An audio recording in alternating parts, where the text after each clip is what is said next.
সকলে আজকে আলোচনার মাধ্যমে আল্লাহ তাআলা কোরআনের নূর দিয়ে আমাদের অন্তরগুলোকে আলোকিত করুন। আমিন। ভাইরা, নবী করিম সাল্লাল্লাহু আলাইহি ওয়াসাল্লাম উম্মার মুক্তি কামনায় এত বেশি উদার ছিলেন।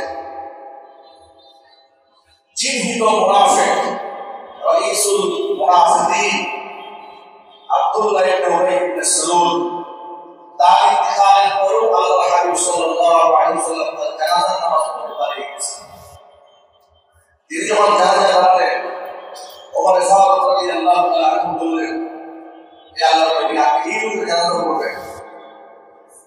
ইসলামের চিহ্নিত অংশ, সে ইসলামের এত ক্ষতি করেছে, আপনি তার জানাজা পড়তে যাচ্ছেন? নবী করিম সাল্লাল্লাহু আলাইহি ওয়াসাল্লাম বললেন, আল্লাহ তাআলা আমাকে নিষেধ করেন। শুধু জানাজাই করেননি, বরং আব্দুল্লাহ ইবনে উবাই ইবনে সালুল মুনাফিকদের সর্দার, তার ছেলের নাম ছিল আব্দুল্লাহ। তিনি আবার সাচ্চা মুসলমান ছিলেন, নবী করিম সাল্লাল্লাহু আলাইহি ওয়াসাল্লামের একনিষ্ঠ ভক্ত ছিলেন। এই মুনাফিকের ছেলে আব্দুল্লাহ তাকে মুসলমান, তিনি নবী করিম সাল্লাল্লাহু আলাইহি ওয়াসাল্লামের কাছে আব্দুল্লাহ জানালেন, ইয়া রাসূল, আমি জানি আমার বাবা ইসলামে অনেক ক্ষতি করেছে, কিন্তু আমার একটা আব্বা যদি আল্লাহ করে ফেলে, এই জন্য আপনার গায়ের জামাটা, ব্যবহৃত জামাটা আমার বাবা কাফন হিসেবে দিতে চায়, আপনি আমার আবেদনটা মঞ্জুর করেন। নবী করিম সাল্লাল্লাহু আলাইহি ওয়াসাল্লাম নিজের ব্যবহৃত জুব্বাটাকে আব্দুল্লাহ ইবনে উবাই ইবনে সালুল, মুসলমানের শত্রু, ইসলামের শত্রু, যারা তার শুরুতার মুক্তি কামনায়, যেহেতু আল্লাহর নবী প্রত্যেকটা মানুষের মুক্তি কামনা করতেন, চিন্তালেন আল্লাহু আকবার, তিনি দিয়ে দিলেন। এমন খবরে বাস্তব করার আগে নবী করিম সাল্লাল্লাহু আলাইহি ওয়াসাল্লাম তিনি বললেন, ইয়া রাসূল, আপনি যদি আপনার বুকে লালা মোবারক, থুতু মোবারকটা আমার বাবার মুখে দিয়ে দিতেন, তাহলে সম্ভবত আল্লাহ তাআলা এই রাসূল আমাকে মাফ করবেন। আল্লাহ নবী সব বললেন, জানাজা বন্ধ করলেন, জানাজার নামাজে দাঁড়ালেন। ওমর ফারুক রাদিয়াল্লাহু তাআলা আনহু তিনি বললেন, ইয়া রাসূল, আপনি এই লোকের জানাজা কেন পড়বেন? সুবহানাল্লাহ, আপনি এই লোকের জানাজা কেন পড়বেন? এই লোক ইসলামের মারাত্মক করে গেছে। তিনি বললেন, ওমর, আল্লাহ তাআলা আমাকে নিষেধ করেন, আল্লাহ এতক্ষণ বলেছেন কোরআনে, ইস্তাগফিরলাহু আও লা তাস্তাগফিরলাহু, আপনি এদের জন্য ক্ষমা চান বা না চান, ইস্তাগফিরলাহু 70 মাররাতান, যদি এদের জন্য আপনি 70 বার ক্ষমা চান, ফালাইয়াগফিরুল্লাহু লাহুম, আমি খুশি হয়ে ক্ষমা করব। কেন? যালিকা বিআন্নাহুম কাফারু বিল্লাহি ওয়া রাসূলিহি, কারণ তারা আমি আল্লাহকে এবং রাসূলকে তারা অস্বীকার করেছে। আল্লাহু লা ইয়াহদিল কওমাল ফাসিকিন, এই পাপিষ্ঠ সম্প্রদায়কে আল্লাহ হেদায়েত নসিব করেন। তিনি বলেন, আল্লাহ এই আয়াতে বলেছেন, আপনি 70 বার ক্ষমা চান, আমি এদের ক্ষমা করব না, কিন্তু আল্লাহ তো একবার আমাকে বলেন না যে এদের জন্য ক্ষমা চাইব না। সুবহানাল্লাহ। আর এই আয়াতের মধ্যে আল্লাহ বললেন, আপনি যদি 70 বার ক্ষমা চান, আমি মাফ করব, কিন্তু আল্লাহ তো আমাকে নিষেধ করেন না যে তুমি এদের জন্য ক্ষমা চাইব না। বরং আমি যদি জানতে পারি যে আমার কোনো উম্মতের জন্য 100 বার ক্ষমা চাইলে আল্লাহ মাফ করে দেবেন, আমি আমার উম্মতের জন্য 100 বার ক্ষমা চাইব।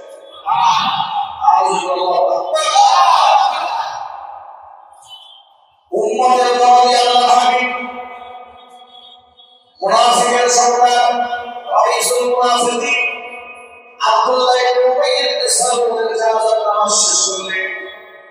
নবী করিম সাল্লাল্লাহু আলাইহি ওয়াসাল্লাম আল্লাহ কোরআন থেকে আয়াত নাযিল করে ঘোষণা করে দিলেন, ওয়ালা তুসাল্লি আলা আহাদিন মিনহুম মা'তা আবাদা ওয়ালা তাকুম আলা কবরি।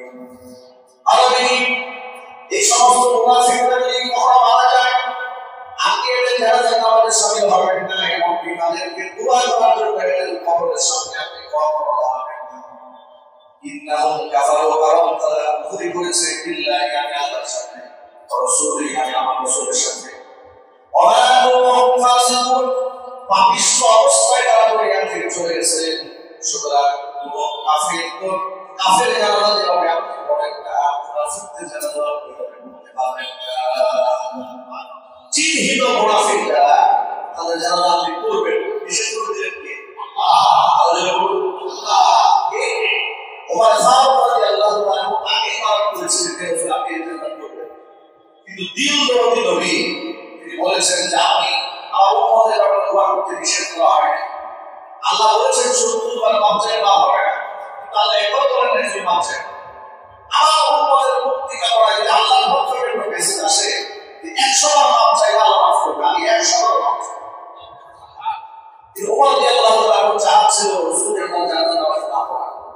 হযরত উমরের মেজাজ অনুযায়ী আল্লাহ পাক কোরআনের আয়াত জিজ্ঞাসা করলো কোরআনের এরকম 4 জায়গায়, কয় জায়গায় আলোচনা করে 4টি জায়গায় হযরত উমর রাদিয়াল্লাহু আনহু পরামর্শ করেছিলেন রাসূলকে যে মতামত ব্যক্ত করেছিলেন, সেই মতামতের ভিত্তিতে আল্লাহ তাআলা 30 নম্বরের 4টা জায়গায় এই জন্য আল্লাহ হাবিব বলেছেন লাউ কানা মিন বাদি নাবিয়্যুন লাকানা ওমর নাবিয়্যা, আমার পদ্ধতি ও নবী হল নিঃসন্দেহে হযরত ওমর নবী হয়েছে। মুনাফিকদের জানাজা নামাজ পড়তে নিষেধ করে দিয়েছে আল্লাহ রাব্বুল আলামিন।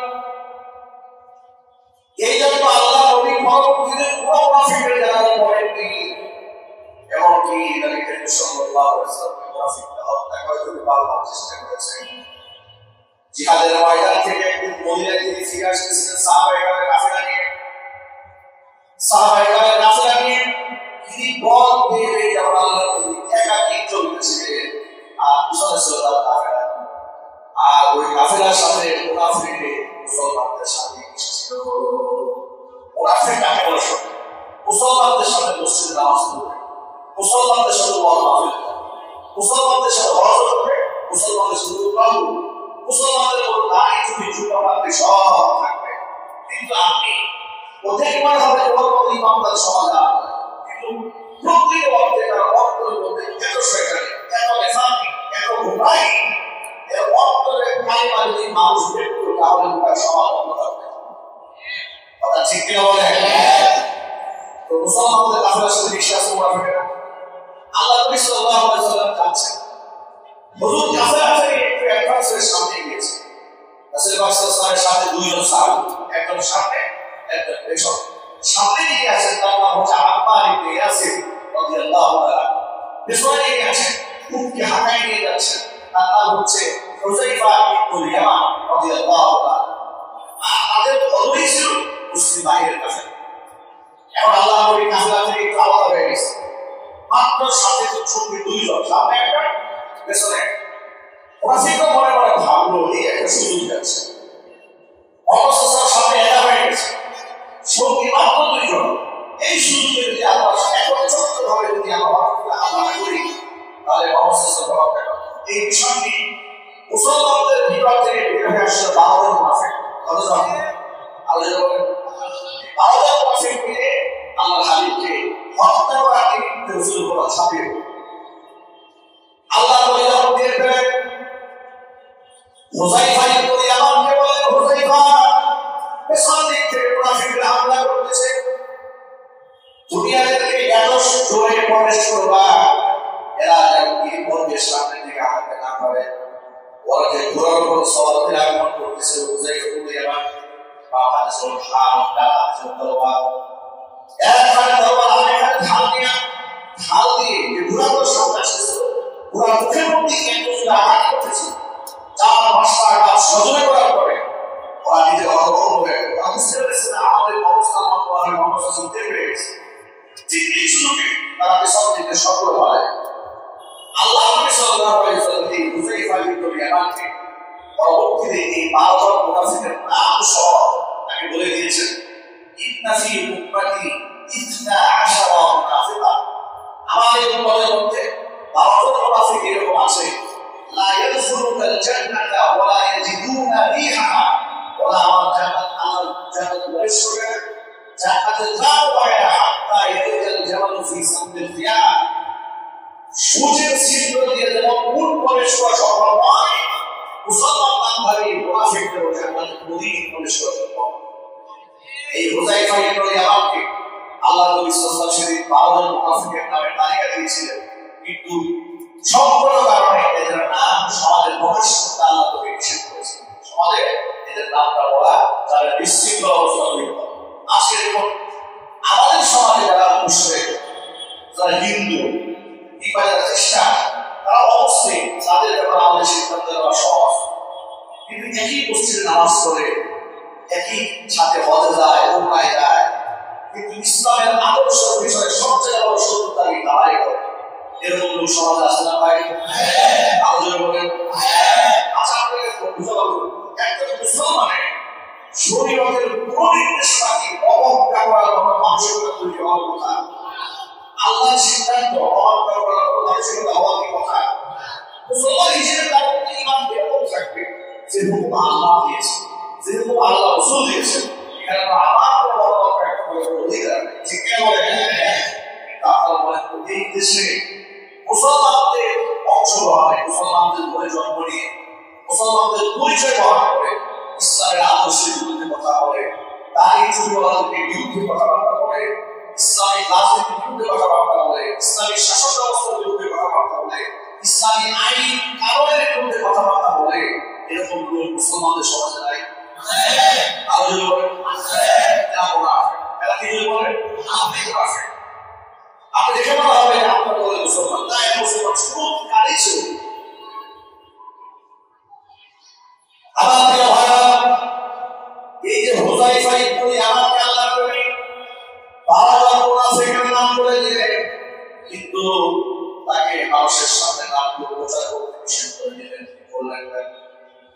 এই জন্য এই হুযায়ফা ইবনে ইয়ামানকে বলা হয় সাহিবুল সিদ্দিক রাসূলুল্লাহ সাল্লাল্লাহু আলাইহি ওয়াসাল্লাম, অর্থাৎ আল্লাহর নবীর উপর রহস্য সম্পর্কে খবর রাখে।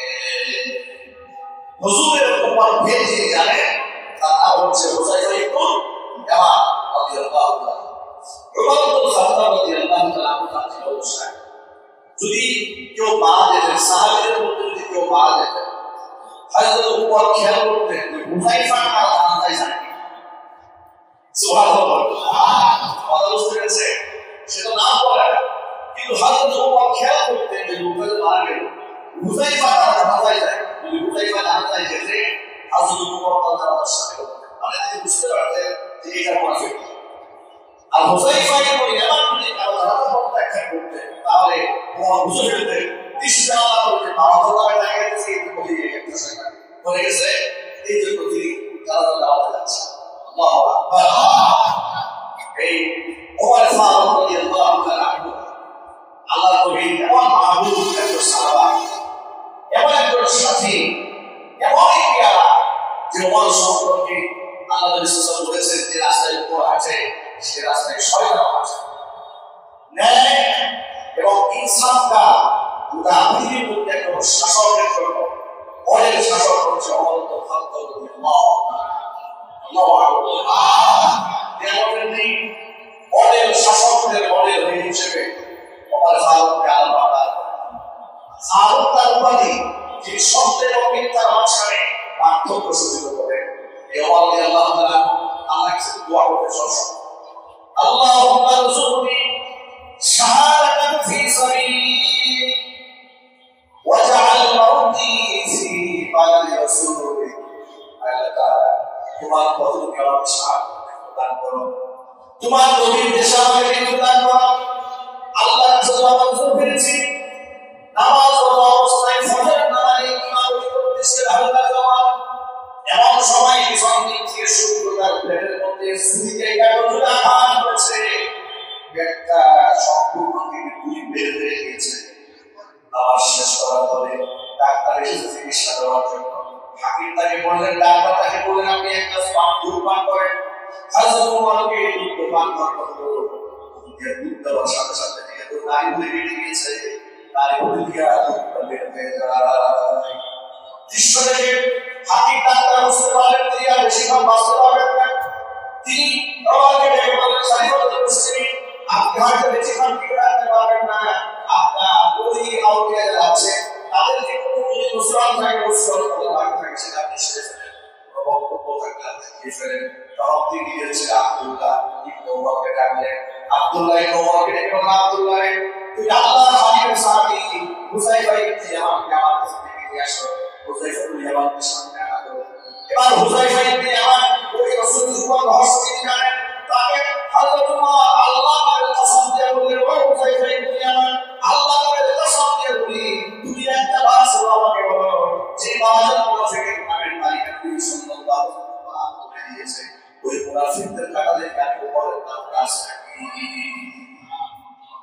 হযরত ওমরের বক্তব্য শুনে হুযায়ফা বিন ইয়ামান অহংকার কাঁদতে ভেঙে পড়লেন। মনে মনে ভাবলেন, আল্লাহ পাক এই এতই বড় বান্দা, তিনি ভয় করতে আছেন মুনাফিকদের কারণে তার কাঁদতে আছে নাকি? তিনি চুপসে গেলেন, কান্না করছে। হুযায়ফা বিন ইয়ামানকে আমিরুল মুমিনিন আরেকবার কসম দিয়ে বলেন, আল্লাহর কসম দিয়ে বলছি ও হুযায়ফা, তুমি আমাকে একটা বারের শুধু বলো, এই বারের মধ্যে আমার কাঁদতে আছে নাকি? হুযায়ফা বিন ইয়ামান বলছেন, আমিরুল মুমিনিন আল্লাহ পাকের কসম করে বলছি যে বাবা মুনাফিকের নামের তালিকা আমার হাতে রাসূলুল্লাহ সাল্লাল্লাহু আলাইহি ওয়াসাল্লাম দিয়েছে। কসম করে বলি ওই বাবার মুনাফিকের নাম নাই। হযরত ওমর শান্ত হলেন। তিনি এবার ছেলেকে বললেন, ছেলে আব্দুল্লাহ, তোকে এখন আরেকটা কাজ করা আছে। তুমি উম্মুল মুমিনিন আয়েশা রাদিয়াল্লাহু তাআলা আনহা যাবে, গিয়ে তাকে বলবে আপনার সন্তান অবরুদ্ধ সন্তান, সন্তান কেন বলে সেটা বলি, নবীদের স্ত্রীরা আমাদের মা, নবীদের স্ত্রী কেমন আমাদের আরো জোরে বলেন আমাদের মা। তিনি বললেন তুমি আয়েশার কাছে যাবে, আয়েশার কাছে গিয়ে বলবে আপনার সন্তান আমিরুল মুমিনিন বলবে না, কারণ আমিরুল মুমিনিন যদি হয়, খলিফাতুল মুসলিমিন যদি হয়, তার হুকুম মান্য করা সাধারণ নাগরিকের নাগরিকের ফরজ। তুমি বলবা আপনার সন্তান অবরুদ্ধ সন্তান আপনার কাছে জীবনের শেষ মুহূর্তে একটা আনজিজ্ঞেস করেছে, আত্মা জানিয়েছে, আত্মা জানি তিনি তার জীবনের শেষ মুহূর্তে যাচ্ছেন দুনিয়া থেকে বিদায় হওয়ার পরে তার দুই বন্ধু পাশে বিশ্বের পার বছর দুই বন্ধু নবী করিম সাল্লাল্লাহু আলাইহি ওয়াসাল্লাম তার পাশে শুয়ে আছেন। একই হুজরায় আবু বকর সিদ্দিক রাদিয়াল্লাহু তাআলা আরেকটু জায়গা আছে, ওই জায়গাটা যেন হযরত ওমরের জন্য কবরের জায়গা হিসেবে বন্ধ করা। এটা যেহেতু মা আয়েশার জায়গা, আয়েশা এই এতটুকু হক আমাকে দেয়, আপনার তবে আমিরুল মুমিনিন বলবে না, তাহলে তো আয়েশা বাধ্য হয়ে সিদ্ধান্ত নেবে, এটা বলবে। আয়েশা রাদিয়াল্লাহু তাআলা আনহার কাছে তার ছেলে আব্দুল্লাহ তিনি বেশ করে থেকে আমিরুল মুমিনিন বললেন, তিনি বললেন উপরের পক্ষ থেকে আপনার কাছে আদেশ করা হয়েছে, তিনি নবী সাল্লাল্লাহু আলাইহি ওয়াসাল্লামের সাথে জীবনের শেষ সময়টা অর্থাৎ ইন্তেকালের পরে আলে বারজাখ কবরের জীবনটা তার দুই সাথীর সাথে কাটাচ্ছে। হযরত ওমরের এই অবস্থা শুনে তিনিও কান্না ভেঙে পড়লেন, কান্না করে বললেন এই জায়গাটা আমি আমার নিজের জন্য বরাদ্দ করে রেখে দিয়েছিলাম, আমি যদি মারা যাই যাতে করে আমাকে দাফন করা হয়, কিন্তু যেহেতু হযরত ওমর আত্মা করেছে আমি আমার নিজের রক্ত ওমরের জন্য ছেড়ে দিলাম। হযরত ওমর এটা শুনতে পেলে যে আয়েশা অনুমতি দিয়েছে, এটা অনুমতি পাওয়ার পরে হযরত ওমর ছেলেকে বলছেন, আব্দুল্লাহ রে আমি তখন বেঁচে আছি, হয়তো মা আয়েশা আমার মনের দিকে তাকিয়ে মুখের দিকে তাকিয়ে আমাকে অনুমতি করেছে, কিন্তু আমার মৃত্যুর পরে যখন আমি লাশ হয়ে যাবো তখন আমি উমরের কোনো লাভ থাকবে না, আমি যখন লাশ হয়ে যাবো তখন আমি উমরের কোনো কর্তৃত্ব থাকবে না, সালতানাত থাকবে না, আমার হুকুম চর্চা করার কোনো হক থাকবে না। তখন মা আয়েশার কাছে গিয়ে শেষবারের মতো আরেকটা বাক্য দিয়েছিল, আয়েশা ওমর ইবনে খাত্তাব আপনার কাছে পারমিশন চাচ্ছে, আমার লাশের কথা আমি বলতে চাই, যদি তখন তিনি মন থেকে তার ঘরে শয়ন করার জন্য আমাকে পারমিশন দেন তাহলে আমাকে সেখানে কবরে অংশগ্রহণ করবো, অন্যথায় সাধারণ পাবলিকের রুলস না আমরা ঠিক তাই করা হবে। ওমর ইবনে খাত্তাব রাদিয়াল্লাহু তাআলা ইন্তেকাল পরে তাকে আবার মা আয়েশার কাছে পারমিশন দেওয়া হলো, মা আয়েশা অনুমতি প্রদান করলেন। শাহাদাতের আগ মুহূর্তে হযরত ওমর তিনি রক্তাক্ত অবস্থায় পেট থেকে রক্ত বের হচ্ছে, জমিনের সাথে তার মাথাটা গালটা লেগে গেছে, মাটির সাথে পড়ে আছে দৌড়ে। এমন সময় তার সন্তান আব্দুল্লাহ দৌড়ে গেলেন বাবার মাথাটা যে কুড়ুর মধ্যে দেওয়ার জন্য। মাথা যখন ধরেছিল কুড়ুর মধ্যে উঠাবে, হযরত ওমর ছেলে আব্দুল্লাহ ইবনে ওমরকে ডাক দিলেন, আব্দুল্লাহ রে আমার মাথাটা উঁচা করে তোমার কুড়ুর মধ্যে দিও না, মাথাটা মাটির সাথে লেগে থাকতে দাও, মাটির সাথে আমার কপাল লেগে আছে, মাটির সাথে আমার কাঁধটা লেগে আছে, আমি আমার পরিবের সাথে সাক্ষাৎ করতে যাচ্ছি, আমি তোমার মাটির সাথে নিজেকে বিলীন করে দিয়া খাঁটি বান্দা হিসেবে কি অহংকার একটু মানুষ হিসেবে রবের সামনে হাজিরা দিতে চাই। আমাকে জমিন বলে আমার গালটা মাটির সামনে দিয়ে যা, গোটা বিশ্ববাসী দেখুন আমি উপরের কোন দম্ভ নাই, আমি উপরের কোন অহংকার নাই, আমি উপরের কোন কিবির নাই, আমার কোন বড় নাই, সব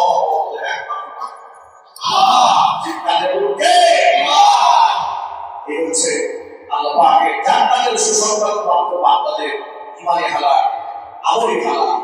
আর আমাদের মধ্যে এই অহংকার থেকে আসে, এত আত্মহত্যা, এত গরিমান, এত নিজেকে এত বড় মনে করা। আমি অনেক বড় আলেম, আমি বিরাট বাবের বক্তা, আমি অনেক বড় পীর, আমি অনেক বড় শিল্পপতি, আমি অনেক বড় কোটিপতি, আমি অনেক বড় টাকাওয়ালা, আমি বিরাট বড় পয়সাওয়ালা, গাড়িওয়ালা, বাড়িওয়ালা। এই বেদস্তার মধ্যে থাকে আল্লাহর কসম, আল্লাহর কসম, ওই ব্যক্তি পুরো চিন্তা আল্লাহর তওবা কবুল হবে না। আল্লাহ বলেছেন লা ইয়াদখুলুল জান্নাতা মান কানা ফি কলবিহি মিসকালু হাববাতিন মিন কিবরিন। সরিষার পরিমাণ অহংকার যদি কারো অন্তরে ঢুকে থাকে, ব্যক্তি প্রবেশ করবে না। সাহাবায়ে প্রশ্ন করলেন, ইয়া রাসূলুল্লাহ, ইয়া হাবিবাল্লাহ, কোন কোন মানুষ এরকম আছে টুপিটা সুন্দর বলে, জামা কাপড় সুন্দর বলে, জুতাও সুন্দর বলে, এটা কি অহংকার আলামত নাকি? নবীজি বললেন, বুঝো না, ইন্নাল্লাহ জামিলুন ইউহিব্বুল জামাল। আল্লাহ নিজে সুন্দর ও সৌন্দর্যকে আল্লাহ ভালোবাসে। এটা অহংকার আলামত নয়। অহংকার জামা কাপড় পোশাকে থাকে না, অহংকার থাকে মনে। অহংকার কোথায় থাকে? সবাই জুড়ে বলবে, পোশাকে অহংকার থাকে না, অহংকার থাকে কোথায়? মানুষের অন্তরে। হুজুর বলছেন অহংকার হচ্ছে নাজারুল হাক্কি ওয়া গামতুন নাস, নিজেকে শ্রেষ্ঠ মনে করে মানুষকে তুচ্ছ জ্ঞান করা আর সত্যকে প্রত্যাখ্যান করার নাম হচ্ছে অহংকার। এই অভ্যাস আমাদের অনেকের মধ্যে আছে। চিৎকার বলতে আছে না? এই নামাজ সব বরবাদ হয়ে যাবে, রোজা বরবাদ হয়ে যাবে, হজ যাকাত ধ্বংস হয়ে যাবে।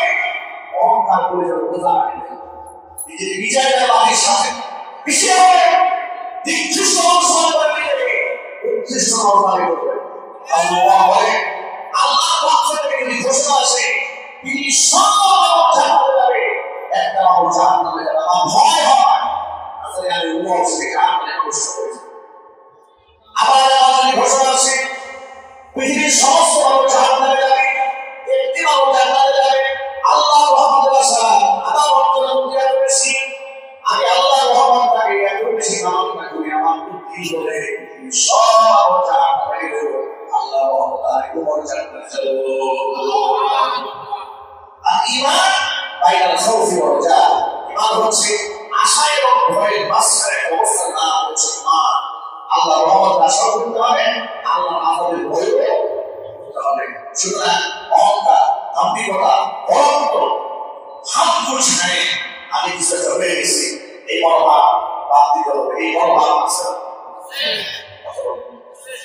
আল্লাহর ঘরে এসে এই মনোভাব হাতটাকে এমন দৃশ্য আমরা দেখছি, যাই আমাদের খুব বিশেষে যে বিষয় আছে, যাই আমাদের খুব ভালো লাগছে, এরকম করে লাগছে। কথা বলেন, জোরে বলেন, এর ভয় বোঝাচ্ছে কি ব্যাপার? জায়গা কথা বলা দিন, কত বড় আর বাহাদুর হয়ে গেছে। আল্লাহর ঘরে এসে এই মানুষের নিয়ে আল্লাহ করে নামাজ পড়ে কেন আপনি বলেছে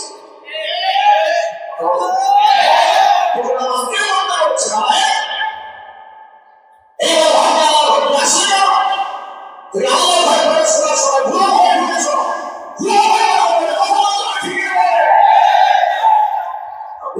আছে এবং এই দিকে গাম্ভীরতা প্রদর্শন করেছে যারা জুতা খেয়েছে। আল্লাহর কাছে দোয়া করবেন, আল্লাহ আল্লাহুম্মা জাআলনি ফি আইনি সাগীরা, আল্লাহ আমার নিজের দৃষ্টিতে তুমি আমাকে কম ছোট বানায়। আমি সব সময় ছোট মনে করতে পারি, আল্লাহর কাছে দোয়া করবেন, আল্লাহুম্মা জাআলনি ফি আইনি সাগীরা, আল্লাহ আমার দৃষ্টিতে আমাকে ছোট বানাও, ফি আইনিন নাস কাবীরা, মানুষের দৃষ্টিতে আল্লাহ তুমি আমাকে বড় বানাও। সুবহানাল্লাহ। যে ব্যক্তি নিজেকে বড় বলে ছোট করে। আর যে ব্যক্তি নিজেকে ছোট মনে করে অবশ্যই নিশ্চিত আল্লাহ তাআলা বিরাট বড়।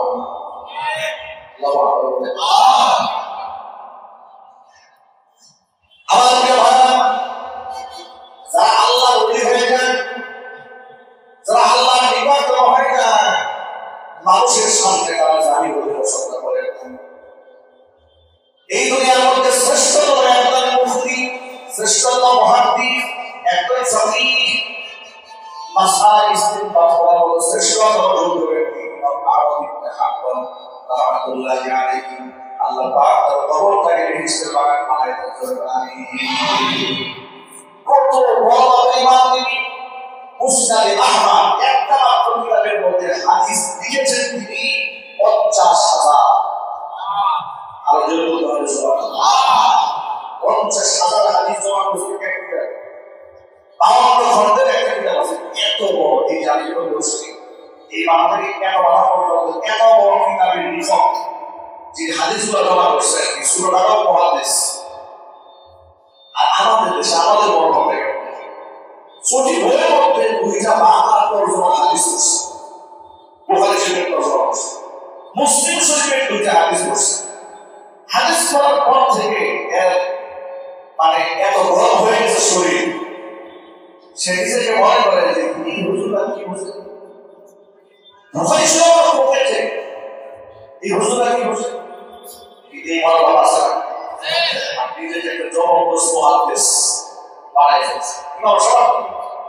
ইমাম সাহেব 12 বছর ধরে কিছুই বুঝে নাই, উনি পায়খানা করে 20 বছর পানি নেই, 20 বছর ধরে বাংলা সৌদি বইয়ের দুটো তরজমা করে আর নিজেকে জমানা শ্রেষ্ঠ মুহাদ্দিস মুজাদ্দিদ হাত্তানি এমন বলতে শুরু করে ইমাম বানাতে দরকার, ইমাম আবু হানিফা কি বলছে দেখা দরকার নাই, ইমাম শাফিঈ কি বলছে দেখা দরকার নাই, আহমদ ইবনে হাম্বল কি বলছে দেখা দরকার নাই। হাদিস আসলে সেটাই বলে। কি সুন্দর কথা! হাদিস হাদিস সম্পর্কে তুমি 2টা লাইন করে তোমাদের ভাব চলে আসে। আর যে ইমাম আহমদ ইবনে হাম্বল 50,000 হাদিস একইভাবে জমা করেছে, ওটা বিশ্বের মানুষ তার কাছে দিনই, সেই মানুষ সম্পর্কে একটু ধারণা দিতে হবে। তুমি 2 কিতাব পড়ে লাভ দাও। আহমদ ইবনে হাম্বল একটা মসজিদে এসে নামাজ পড়তে গেছে, নামাজ পড়তে শীতের রাত, মসজিদের পুরাই বসে থেকে আসছে একটা বিকালে মুয়াজ্জিন সাহেব তাকে গিয়ে বলে বলি আমার শেষ হয়ে গেছে, মসজিদে বের হল, মসজিদ আল্লাহ গাইল। আহমদ ইবনে হাম্বল রাহমাতুল্লাহি আলাইহি বলছেন, মুয়াজ্জিন সাহেব আমি পথিক মানুষ, মুসাফির, আর বাকির বছর করছিলাম, তাই আমি নিয়ত করেছি রাতটা এখানে কাটাইতে তাসবিহ আলাইহি জিজ্ঞাসা করি ফজর নামাজটা আমাদের শেষ করে বের হয়ে গেল। মুয়াজ্জিন সাহেব বললেন এই সময় সালাত চলবে, বের হন। এরকম কথা বলে শুনছি, পরে মসজিদে বিভিন্ন রাত আছে টাকা করে চুরি করে পালায় ওই সব চলবে। আল্লাহ ওই আমাদের নিজের পরিচয় দেয়, সুবহানাল্লাহ। গোটা পৃথিবীর মানুষ রহমতের নাম জানে বা আমাদের আল্লাহ। সেই লোকটা তিনি পরিচয় দিচ্ছেন না, তিনি বলেন আমি একটু জায়গা যাচ্ছি, আল্লাহ পাকের তাসবিহ আলাইহি করি, কোরআন তেলাওয়াত করি, নামাজ পড়ে বের হই। তিনি বলেন এসব কথা চলবে, এভাবে পরিচয় দিয়ে বের হয়ে গেছে, বের হয়ে গিয়ে আসছে।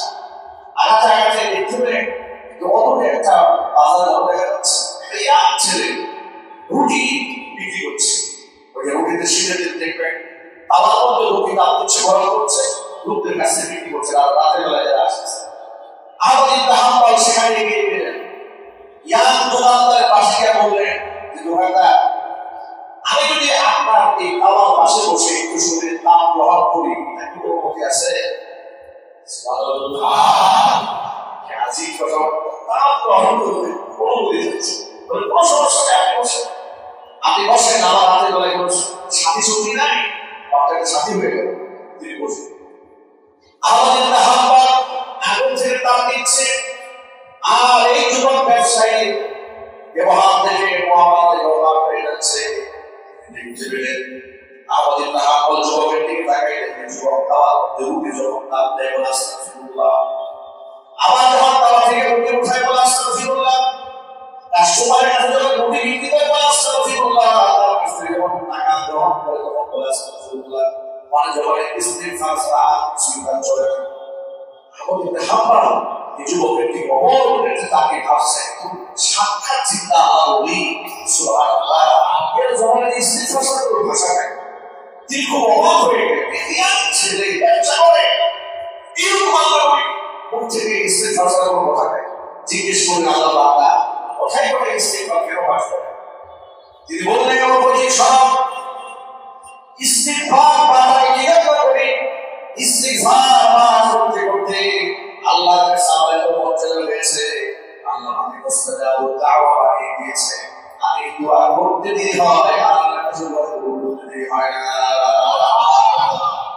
যত করবি সব দোয়া আল্লাহ তাআলা মঞ্জুর করে নেন। ইমাম আহমদ ইবনে হাম্বল শুনে অবাক হয়ে গেলেন, সামান্য একটা দোকানদার মুস্তাজাবুদ দাওয়া হয়ে গেছে, আল্লাহর কাছে যা দোয়া করে সেই দোয়া কবুল হয়ে যায়।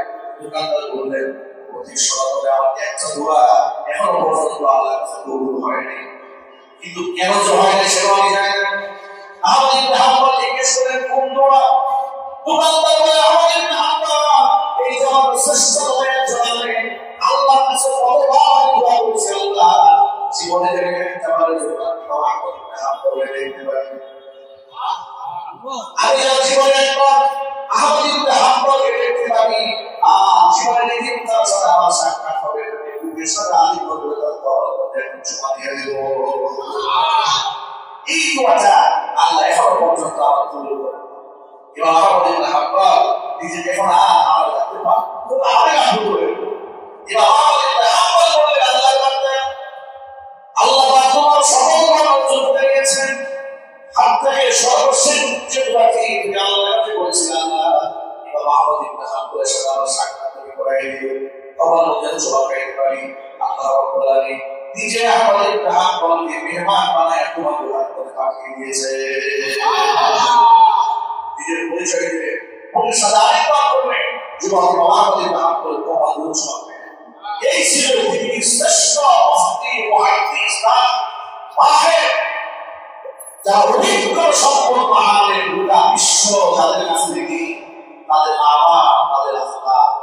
আর আমরা দুই কলম না করতে নিজের গরমে সিয়ার করে যে কিনা বলে কি অহংকার, কি অহমিকা, কি গরম। আল্লাহ আমাদের হেদায়েত নসিব করুন, আমিন। জোরে বলা আমিন। দুই দিন হয় না বসে নামাজ পড়ে, মনে করে এই এলাকায় একমাত্র মুজান দিতে যাওয়া নিয়ে দুই চিল্লা দিয়ে আসছে, এই সবার ভাবতেছে আমি হলাম এই এলাকায় তাবলীগের মুরব্বি, আমার চাইতে জান্নাতের বড় ঠিকাদার কেউ। এই বড় ভাব অনেকের মধ্যে আছে। আমাকে একদিন এক তাবলীগের মুরব্বি অনেকদিন আগে আমি মাদ্রাসায় পড়াশোনা সম্ভবত বিশ্বাসী বা দাওরাত আমাকে একদিন বলে যে হুজুর আল্লাহ রাস্তায় সময় সময় দিচ্ছেন না। আমি বললাম আমি সারা জীবন আল্লাহ রাস্তায় থাকি, মাদ্রাসায় আল্লাহ রাস্তায় যান। আর খারাজা ফি তালাবিল ইলমি ফাহুয়া ফি সাবিলিল্লাহ, ঠিক আছে, কি মানুষ হবে হয় সে আল্লাহ রাস্তায় বের হবে। সুবহানাল্লাহ বলেন।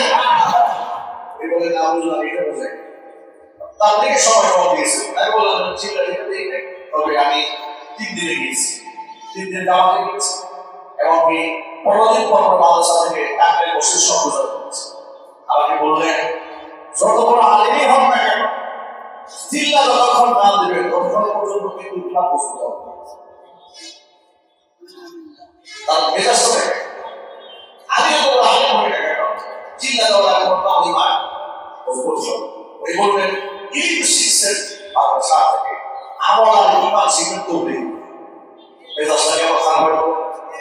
মূর্খ মানুষ তাদের কাছে এই ভাষায় কথা বলতেছে, এই সমস্ত জাহেলদের কারণে আজকে তবলিগ পাওয়া হচ্ছে।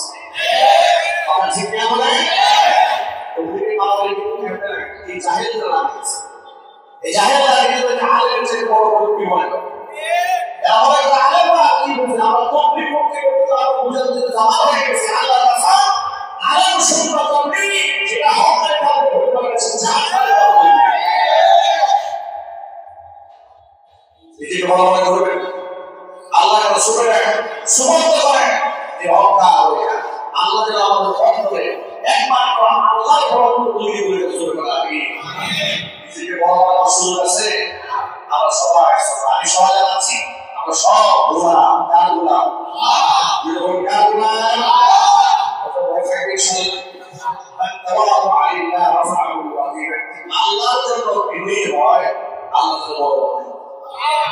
আলোচনা সুবহানাল্লাহ। তবে এই ক্ষেত্রে ছোট্ট একটা কথা বলে দিই, আপনি আল্লাহর জন্য বিনয়ী সবার, কিন্তু হযরত আলী রাদিয়াল্লাহু তাআলা বলেছেন অহংকারী দাম্ভিক ব্যক্তির সামনে বিনয় প্রকাশ করবেন। আর বুঝতেছেন, অহংকারী দাম্ভিক ব্যক্তি, যে ব্যক্তি মনে করে যে আমি অনেক কিছু, তার সামনে আপনি অহংকার প্রদর্শন করবেন। কেন? তাকে বোঝাবে যে বেটা অহংকার মানে তুই, অহংকারী মানে আল্লাহ, ওই কে চিল্লাবে কে? হযরত আলী বলেছেন অহংকারের সামনে অহংকার প্রদর্শনের নাম বিনয়। যে ব্যক্তি নিজেদের খুব ভাব নিয়ে থাকে, এদেরকে ঘোরা করে টাইম আমাদের কথা বুঝতে পেরেছেন? নিজেদের ভাব নিয়ে থাকে, তাদেরকে ঘোরা করো চাই না আমাদের।